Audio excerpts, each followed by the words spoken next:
Young tiger NTR war 2 షూటింగ్లో ఉండగానే dragon పనులు కూడా మొదలుపెట్టారు. డ్రాగన్కి అవసరమైన లుక్ కోసం బాడీలో మార్పులు తీసుకొచ్చాడని లీక్ అయిన తాజా ఫోటోలను బట్టి అయితే తెలుస్తోంది.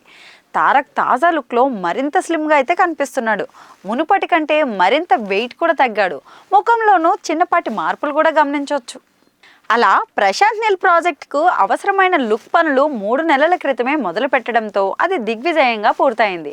ఇటీవలే వార్ 2 షూటింగ్ నుంచి కూడా తారక్ రిలీవ్ అయ్యాడు. దీంతో ఓ నెల రోజుల పాటు విరామం తీసుకుంటాడు. అటుపై ఏప్రిల్ చివరి నుంచి డ్రాగన్ షూటింగ్లో తారక్ జాయిన్ అవుతాడని సమాచారం. ఇప్పటికే ప్రశాంత్ నీల్ డ్రాగన్ షూటింగ్ పనులు మొదలుపెట్టిన సంగతి కూడా మనందరికీ తెలుసు. ఇక తారక్ లేని సన్నివేశాలను అయితే ఇప్పుడు ప్రజెంట్ చిత్రీకరిస్తున్నారు. ఈ నెలతో పాటు ఏప్రిల్ ముగింపు వరకు ఇతర పాత్రలపైనే షూటింగ్ అయితే కొనసాగుతుంది. అటుపై తారక్ ఎంట్రీ ఇచ్చిన దగ్గర నుంచి అతడి పోర్షన్ పైనే ప్రశాంత్ నీల్ దృష్టి పెట్టనున్నాడు. ఇక తారక్ లుక్ పరంగా మార్పులు తీసుకురావడానికి ఇంకా నెల రోజుల సమయం అయితే ఉంది. మరి ఈ గ్యాప్లో అవసరమైన మార్పులు కూడా చేయొచ్చు. మరి ఇదే గ్యాప్లో ఫ్యామిలీతో వెకేషన్ ఏమైనా ప్లాన్ చేస్తున్నాడా అన్నది కూడా తెలియాలి. కొంతకాలంగా తారక్ షూటింగ్లతోనే బిజీగా గడిపారు.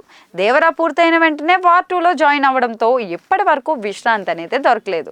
దీంతో ఫ్యామిలీకి ఎక్కువ సమయం కేటాయించలేకపోయాడు.